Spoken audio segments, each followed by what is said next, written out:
Imaginez un bâtiment si haut qu'il perce littéralement les nuages. Un gratte-ciel devenu l'icône d'une ville, un symbole de puissance, de modernité. Et pourtant, peut-être l'un des plus grands paradoxes architecturaux de notre époque. Bienvenue à Dubaï, où la folie des grandeurs a donné naissance à la Burj Khalifa. Mais derrière cette prouesse technique se cache un scandale bien réel. Ce colosse est-il une prouesse visionnaire ou un gouffre énergétique aberrant? Nous sommes au début des années 2000. Dubaï, petit émirat du Golfe Persique, veut marquer l'histoire. Son ambition, devenir le centre du monde, un Las Vegas du désert, une destination qui rivaliserait avec New York, Paris ou Londres. Mais comment attirer les regards sur une ville qui, il y a 50 ans, n'était encore qu'un village de pêcheurs et de marchands de perles? Réponse: construire la plus grande tour jamais réalisée par l'homme. C'est ainsi que naît le projet Burj Khalifa, mené par le promoteur Emaar Properties et conçu par l'architecte Adrian Smith.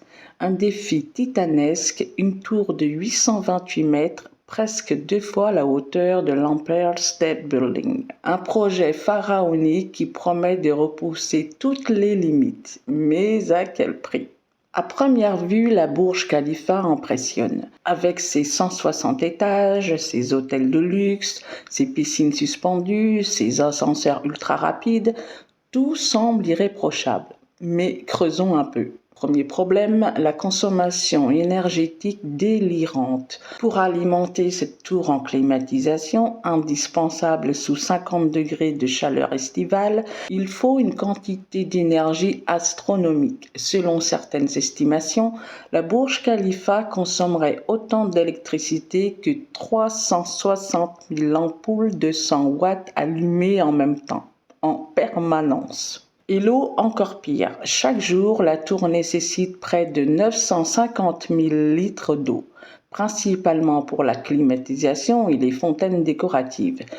Une aberration dans un désert où l'eau est une ressource aussi précieuse que le pétrole. Deuxième problème, le béton et l'acier utilisés pour la construction. Avec 330 000 m3 de béton et 39 000 tonnes d'acier, l'empreinte carbone du projet est colossale. On estime que la seule construction de la Burj Khalifa aurait généré des centaines de milliers de tonnes de CO2. Un désastre environnemental en pleine crise climatique. L'autre scandale, c'est le coût astronomique du projet, 1,5 milliard de dollars. Une somme insensée, surtout quand on sait que les appartements de la Burj Khalifa peinent à se vendre.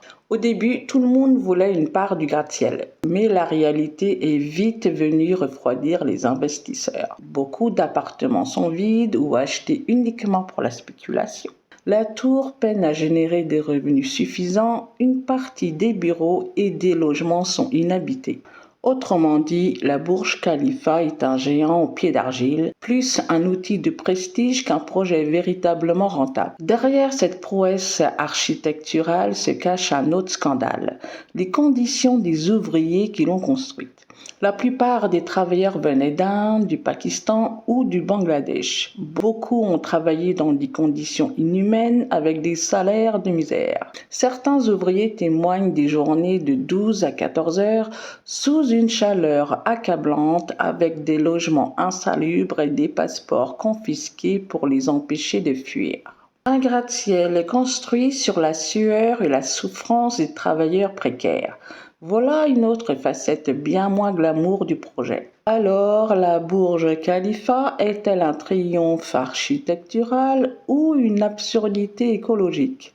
D'un côté, elle reste une prouesse technique incontestable, un défi d'ingénierie qui force l'admiration. De l'autre, elle incarne les excès de l'urbanisme moderne, une construction énergivore, coûteuse et peu adaptée aux enjeux climatiques. Pire encore, d'autres villes veulent imiter Dubaï. De nouveaux projets encore plus grands sont annoncés, comme la Jeddah Tower en Arabie Saoudite, qui devrait dépasser 1000 mètres. Jusqu'où ira cette course à la hauteur et à l'absurde? À vous de juger et surtout, abonnez-vous!